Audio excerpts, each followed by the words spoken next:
cieli, eppure il vento soffia ancora.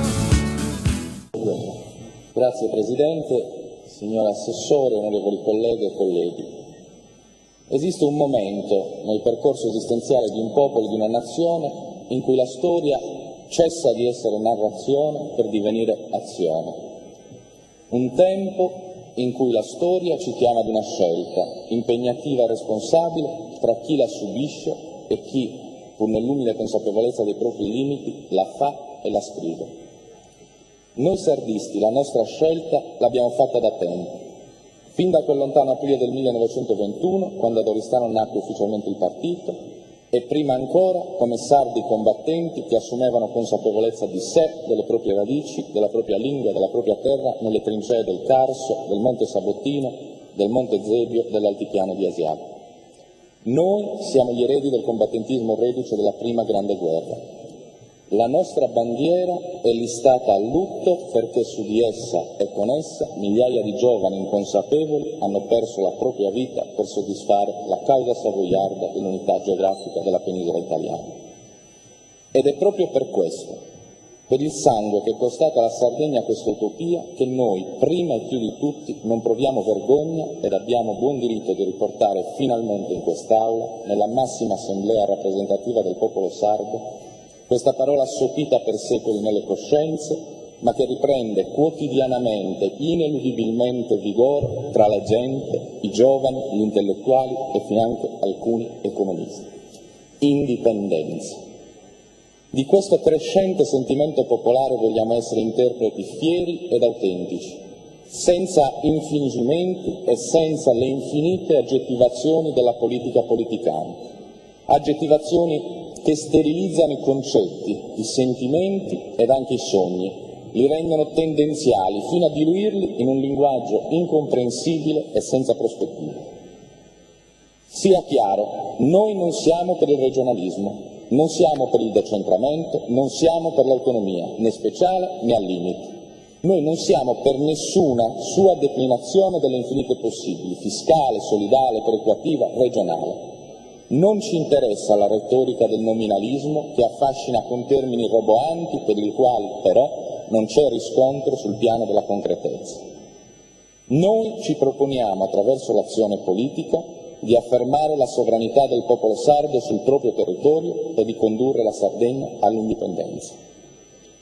Accolgo l'appassionato intervento di ieri del collega Vargio perché questa sessione di lavori consiliari non sia un'occasione mancata, nonostante l'Aula si trascini, Presidente, un po' distratta e manchi forse la dovuta attenzione da parte dell'opinione pubblica su queste giornate e, ahimè, devo notare, non solo di quella. Il rischio concreto è che la vastità degli argomenti, ben 10 mozioni ed una risoluzione, esaltando la diversificata gamma di sensibilità all'interno dell'Aula, conduca infine ad una discussione esteticamente gradevole e dotta, ma generale, e per via dei tempi contingentati necessariamente generica. Consapevole di ciò, cercherò di tenere come filo conduttore la nostra mozione sull'indipendenza della Sardegna, sul perché crediamo sia giunta l'ora di segnare l'avvio della chiusura della questione nazionale sarda, dopo 163 anni da quella, più volte richiamata da diversi colleghi, fusione perfetta con gli ordinamenti di terraferma, con le istituzioni e le leggi dei duchi di Savoia, che solo una parte della classe dirigente sarda, non il popolo sardo, pietì querula a Carlo Alberto, sancendo la fine delle secolari prerogative e dei diritti di autogoverno dell'isola. Errammo tutti, ebbe a dire solo qualche anno dopo Giovanni Siotto Pintor, autorefolissimo fusionista che campeggia ancora sulla toponomastica di alcune nostre strade. Ma questa non è certo la sede per una seppur interessante indagine storica sulle ragioni dell'indipendenza. Io credo si debba invece partire da due interrogativi di fondo e da una premessa che rendono giustizia e merito alla proposta politica. Il termine indipendenza non può essere uno slogan, ma va sostanziato di contenuti, di significati chiari ed apprezzabili anche in termini normativi. Per noi ha una dimensione anche culturale e sociale prima che politica ed economica. Ma torniamo ai due interrogativi che ci pare spieghino meglio il senso della nostra mozione.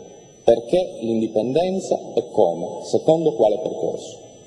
Sarebbe fin troppo facile liquidare il primo interrogativo con una risposta ricca di idealità e mutuata dalle parole di Antonio Simon Mossi, perché quando un popolo non ha i poteri di autogovernarsi e decidere il suo venire, esso perde non soltanto la libertà collettiva e comunitaria, ma anche quella individuale.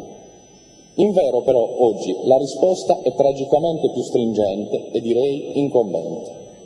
Noi non possiamo più preoccuparci di sapere se l'indipendenza come soluzione della questione nazionale sarda si debba o non si debba realizzare, se cioè sia giusta, bella, buona o magari graduale o progressiva. Noi pensiamo soltanto che oggi sia inevitabile, nel senso che chiunque voglia governare i processi economici, politici e sociali in corso in Italia e nel mondo in questo tempo non potrà farlo seriamente senza riconoscere che nello scorcio del XXI secolo in cui stiamo vivendo sia arrivata a conclusione un'intera fase della storia dello Stato moderno. Si è esaurito il tempo in cui questo organismo ha dominato tutte le forme associative minori, con la staticità, l'immobilità quasi sacrale della sua imponente presenza e l'unitarietà delle sue istituzioni. Punto di riferimento fermo e incrollabile per ogni azione volta a negare e distruggere qualsiasi disprezzato particolarismo, esso ha tenuto a battesimo una grandissima civiltà, la civiltà moderna. Ma oggi, proprio in primo luogo per le sue grandi dimensioni e per la sua vocazione all'unità, lo Stato moderno non è più in grado di soddisfare, rendendole prima uniformi, le sempre più diversificate esigenze dei cittadini.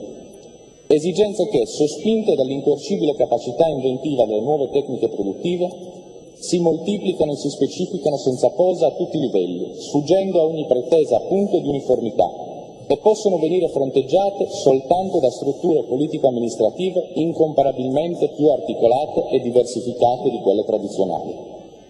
Ciò che sta andando in crisi è la nozione dell'unità dei grandi aggregati politici. In secondo luogo, e ancora più in profondità, tende ormai ad essere contestata la staticità, l'immutabilità della struttura Stato. Eppure il vento soffia ancora.